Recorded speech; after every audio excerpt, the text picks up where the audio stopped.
Hello, നമസ്കാരം. യൂസുഫ് മമ്പാട് എന്ന യൂസുഫ് അലി.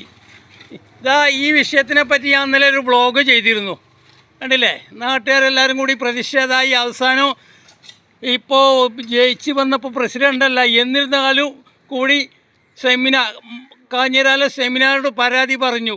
ആ പരാതിൻ്റെ അടിസ്ഥാനത്തിൽ അവൾ അങ്ങോട്ടും ഇങ്ങോട്ടൊക്കെ വിളിച്ച് സമ്മതി ഇതിൻ്റെ വർക്കേഷനൊക്കെ വിളിച്ച് പറഞ്ഞ കാരണം ഇതാ ഇന്നലെയാണ് കംപ്ലൈൻറ്റ് പറഞ്ഞത്, ഇന്ന് പണി തുടങ്ങി. ഇതാ കണ്ടില്ലേ? അപ്പം എന്താ തോട്ടിൻ്റെക്കര അൻസാറുൽ ഇസ്ലാം മദ്രസിൻ്റെ ആ ഭാഗത്താണിത്. അപ്പം എന്താണ് പറഞ്ഞാൽ കേൾക്കുന്നവരായിരിക്കണം മമ്പാട് പഞ്ചായത്തിൽ ഭരിക്കുന്നത്, അല്ലാതെ കാര്യമല്ല. അപ്പം ഇന്നലെ പറഞ്ഞുള്ളൂ, അപ്പം ഇന്ന് പണി നടന്ന്. അപ്പം എന്താ വെച്ചാൽ പണി നടക്കട്ടെ, അതിനല്ലേ നമുക്ക് വേണ്ടേ. അപ്പം ഇവിടെ ഇതാ ഈ ഭാഗത്തെ മെമ്പർമാർ ഇവിടെ ഉണ്ട്. അപ്പോൾ റോഡിൻ്റെ കാര്യം ഏകദേശം എന്നോട് പറഞ്ഞു, പക്ഷേ എനിക്ക് കൂടുതൽ ഇനി പറ്റി വിവരിച്ച് തരാൻ കഴിയാത്തത് കൊണ്ട് ഞാൻ അവിടെ മെമ്പറെ എടുത്ത് കൊടുക്കാം. പറഞ്ഞാൽ എന്താ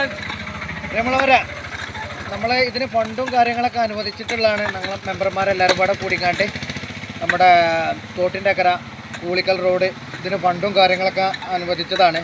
ഇലക്ഷൻ്റെ നോട്ടിഫിക്കേഷനും കാര്യങ്ങളൊക്കെ വന്നതിൻ്റെ അടിസ്ഥാനത്തിൽ നമുക്ക് ആ വർക്കൊന്ന് സ്റ്റോപ്പ് ചെയ്യേണ്ടി വന്നു. എത്രയും പെട്ടെന്ന് തന്നെ ഇപ്പോൾ ഒരുപാട് ആൾക്കാർ സഞ്ചരിക്കുന്ന റോഡാണ്.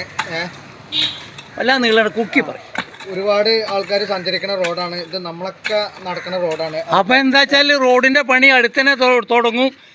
ഒരു സത്യപ്രതിജ്ഞ ചെയ്തില്ല, അത് മുൻകാലത്ത് തന്നെ ഇത് പാസ്സായി കിടക്കുകയാണ്. ഇലക്ഷൻ വന്നത് കൊണ്ട് ഇപ്പം 10 വോട്ട് ഉണ്ടാക്കണ്ടല്ലോ വിചാരിച്ചിട്ടുള്ള തീരുമാനത്തിൽ നിന്നതാണ്.